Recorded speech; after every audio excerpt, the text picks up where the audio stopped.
Hello, friends, and welcome back to r/ProRevenge. Today we have another set of great stories about crazy people and their revenge.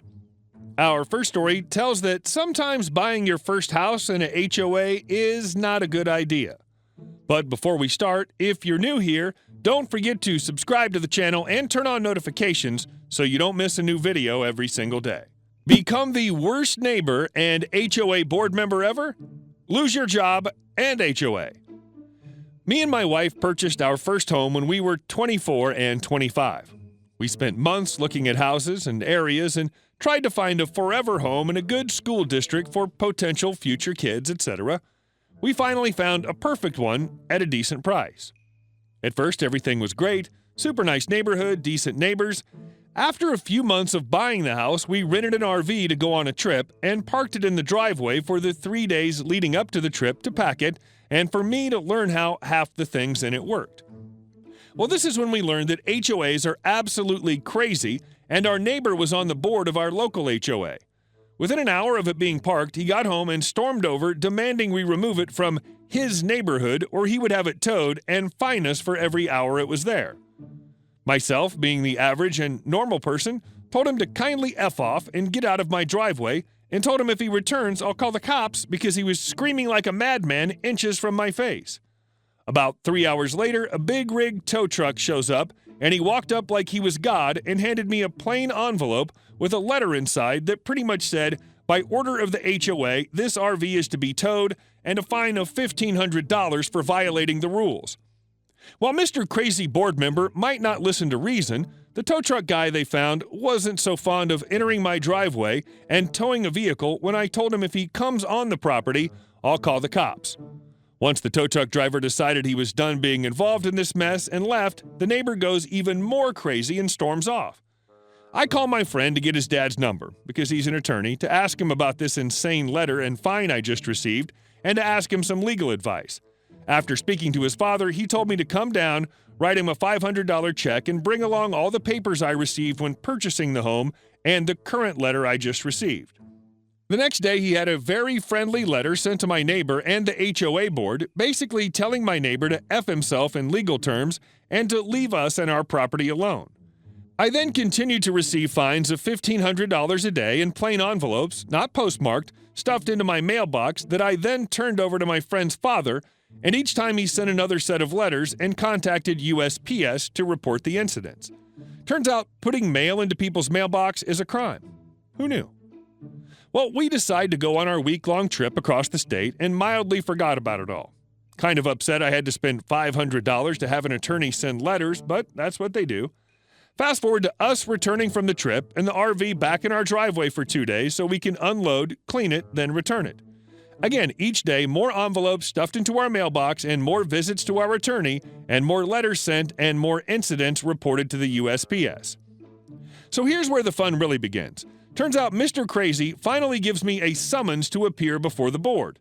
My attorney said this is crazy illegal because what they've done is use what looks like an actual legal document improperly to summon me to the board. Another $500 to the attorney, and we wait for the date they made, a Tuesday at 10 a.m. They attempt to keep my attorney out of the room on some board privacy rule, but quickly shut up when he begins going over their own rules that they are violating to them. Deep in the HOA book are some very nicely worded rules and stuff outlining about what makes board members ineligible, how they cannot serve if they commit certain infractions.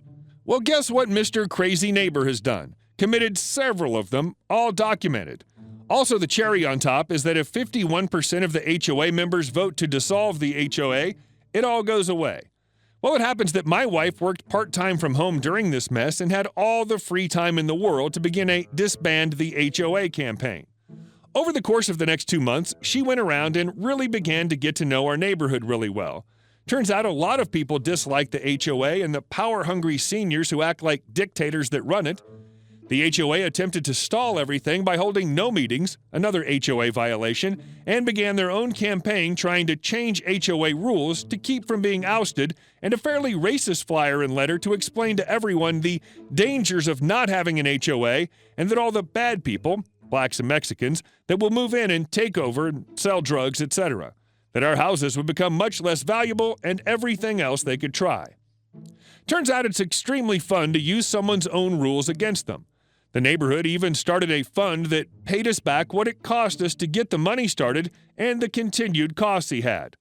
A few weeks after their failed fear campaign and being forced to hold a meeting, a vote was called by using their own rules. The HOA was no more, and all remaining funds were to be dispersed back to the homeowners and the members equally. This never happened. Turns out somehow the HOA used all their funds in the course of the last 2 months.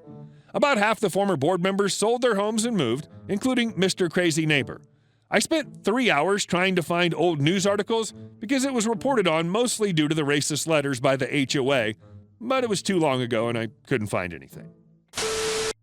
And our second story. Block my driveway? I'll go ahead and take your vehicles. Friday night here in the country can get a little crazy sometimes, so I don't mind when my neighbors cause a ruckus or loud party as long as it's not too crazy. Tonight, I'm on call for the Virginia State Police towing rotation, which means I've got 25 minutes to get wherever the wreck/DUI/impound/etc. is. As luck would have it, my neighbors are having a party, and guess what's blocking my driveway? That's right, about 25 to 30 cars. I live down a dirt road at the end of a cul-de-sac, and it's pretty narrow, one in, one out type of deal, and with the rain we've been having, parking in the grass/clay/mud's really not the best idea. Even with a 4x4, it can still get tricky.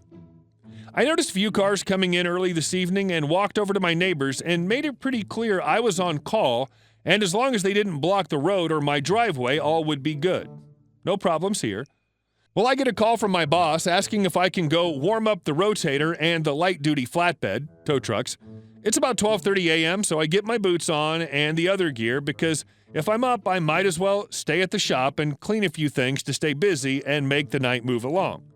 I get in my car, and as I'm backing out of the driveway, I notice I'm blocked in.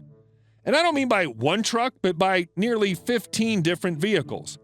I calmly walk over to my neighbors, about an eighth of a mile hike, and as I'm looking for them through the crowd of drunk teenagers, some idiot wants to know why I'm on his property. He's not the property owner. I've never seen this classy gentleman. Finally, I find my neighbor and ask her if she can move the cars.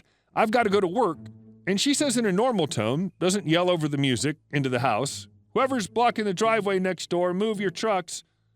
Then she slams the door in my face. I knock again, and she answers with a drunken, "Oh, God, this bee again?" Internally, I'm thinking, all right then.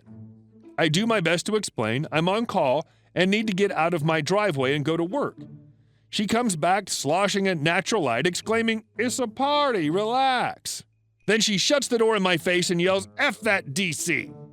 I smile, and as I'm walking away, Macho Man throws a beer at me and cackles, "Yeah, you best leave. Go on, get." I get on the phone with dispatch and call for as many trucks as we have available tonight, about 10, and tell them to come on over. Mama's got some PPIs, private property impounds. I call police dispatch and ask if they'd send over an officer in case things get out of hand, and as soon as he gets to my place, my rigs start rolling up, hooking vehicles up, and taking them to the impound yard. We get down to the last 3 vehicles, a yellow Civic, a gold Silverado, and an old F-150. The Civic owner bolts to his car and takes off. The Silverado girl, pretty wasted, gets stuck and starts tearing up my property.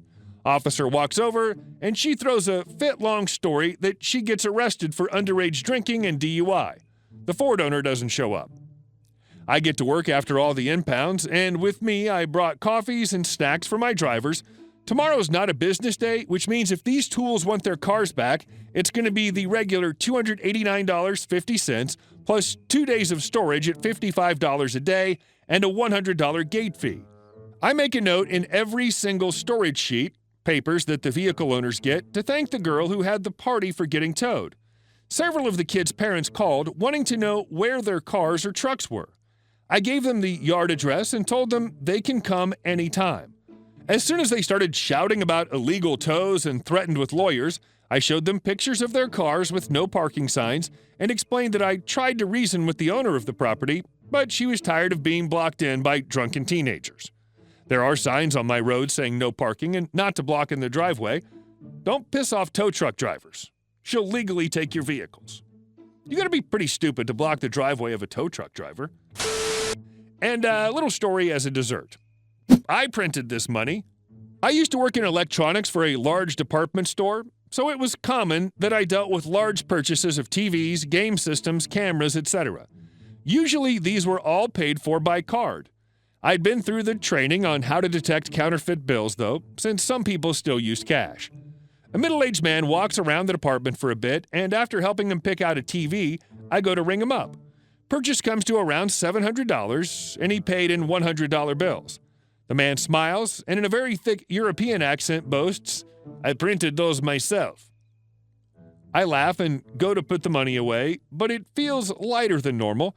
I do the usual tests, holding it up to the light, scratching the surface, and it fails all of them.